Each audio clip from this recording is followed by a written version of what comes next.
को दबंगी से उठाकर ले गए लोग, मुकदमा पंजीकृत न होने पर गौरक्षक श्री राम सेना और हिंदू युवा वाहिनी के लोगों ने ककोर थाने पर दिया धरना प्रदर्शन। सिकंदराबाद ककोर थाने के मोहल्ला तेलियान निवासी नीरज पुत्र भंवर पाल ने आज ककोर थाना प्रभारी का काफी संख्या में गोरक्षक और हिंदू वाहिनी के लोगों के साथ विरोध प्रदर्शन किया और बताया कि कुछ गैर समुदाय के लोगों ने 10 जनवरी को मेरे घर में घुसकर मेरी पत्नी श्वेता के साथ मारपीट की और उसके साथ अश्लील हरकतें की और उसका हाथ तोड़ दिया, गाली गलौज कर जान से मारने की धमकी दी और फिर वह लोग दबंग तरीका से मेरी पत्नी को अपने घर में उठा ले गए। वहां पर भी उसके साथ मारपीट की। पीड़ित का आरोप है कि हम लोग घायल पत्नी को लेकर थाने पहुंचे तो पुलिस ने हमें हवालात में डालने की धमकी देते हुए ककोर थाना प्रभारी ने हमारी तहरीर बदलवा दी। काफी विरोध के बाद मेरी पत्नी का मेडिकल कराया गया और करीब 48 घंटे बाद मुकदमा दर्ज किया गया। आज काफी हंगामा के बाद एसएसपी के आश्वासन पर अभियुक्त की गिरफ्तारी और कार्रवाई करने के बाद मामला शांत हुआ।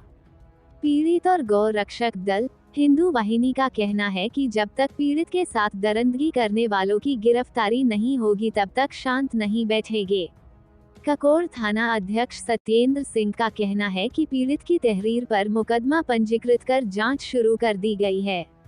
बुलंदशहर से ब्यूरो चीफ अनिल सोलंकी की रिपोर्ट। नमस्कार, मैं नीरज कस्बा ककोड़ में निवासी हूँ।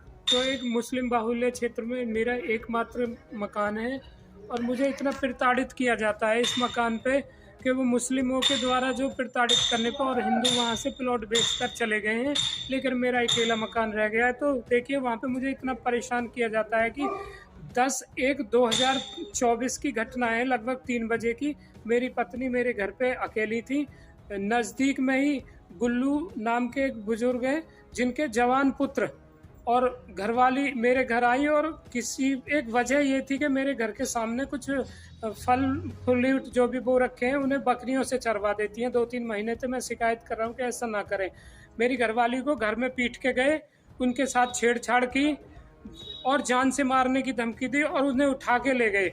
अपने घर पे ले जाके उनके साथ जो ईंट, डंडे और धारदार हथियार भी थे उनसे उनके साथ मारपीट की है। इसका विरोध करने पर उन्होंने बहुत ज़्यादा संवेदनशील स्थिति में छोड़ दिया उन्हें। उसके बाद हम थाना ककोड़ में गए। ककोड़ में जाने के बाद जो तहरीर हमने लिखी थी, जो भी वाक्य घटा है उस आधार पे, लेकिन वहाँ के जो संचालक महोदय हैं, नाम मुझे सही से पता नहीं है उनका, उन्होंने उस तहरीर को अपने हिसाब से बदलवाया और मेडिकल वगैरह इन चीज़ों को कराने से मुझे मना कर दिया। लेकिन समस्या क्या हुई है कि आज मैं वहाँ गया हूँ तो मुझे उल्टा धमकाया गया और बोला गया है ज़्यादा नेतागिरी करेगा तो बंद कर दूंगा उठा के। तो सर, मैं बहुत परेशान हूँ। मेरी पत्नी को कोई न्याय नहीं मिल पा रहा है। देखिए, इतनी मारपीट हुई है, उसके साथ हाथ पैर तोड़ दिए गए और सर में ना गंभीर चोटें हैं उसके। इसके बावजूद भी हमारे लिए कोई कार्रवाई नहीं की जा रही है। धन्यवाद। मैं आशा करता हूं कि आप मेरे लिए न्याय की उम्मीद करेंगे। नमस्कार, धन्यवाद।